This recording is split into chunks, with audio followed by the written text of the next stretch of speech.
Tripura football অ্যাসোসিয়েশনের উদ্যোগে আয়োজিত সি ডিভিশন লিগ ফুটবল টুর্নামেন্টে বুধবার উমাকান্ত মিনি স্টেডিয়ামে একটি রোমাঞ্চকর ম্যাচ অনুষ্ঠিত হয়।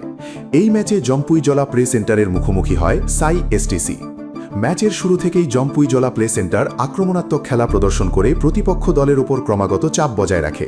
দুর্দান্ত সমন্বয়, চমৎকার পাসিং এবং শক্তিশালী ফিনিশিংয়ের জোরে দলটি সাই এসটিসিকে 5-1 গোলের বিশাল ব্যবধানে পরাজিত করে একটি চমকপ্রদ জয় নিজেদের নামে করে।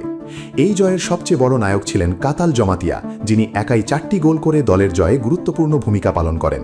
তার অসাধারণ পারফরম্যান্স ম্যাচটিকে সম্পূর্ণ একপেশে করে তোলে এবং দর্শকদের প্রচুর প্রশংসা কুড়োয়। জম্পুইজলা প্লে সেন্টারের এই প্রভাবশালী জয়ের মাধ্যমে দলটি টুর্নামেন্টে 3টি গুরুত্বপূর্ণ পয়েন্ট অর্জন করে। এই জয়ের ফলে পয়েন্ট টেবিলে দলটির অবস্থান আরও শক্তিশালী হয়েছে। অন্যদিকে কাতাল জমাতিয়ার অসামান্য পারফরম্যান্স এই ম্যাচের সবচেয়ে বড় আলোচনার বিষয় হয়ে দাঁড়িয়েছে।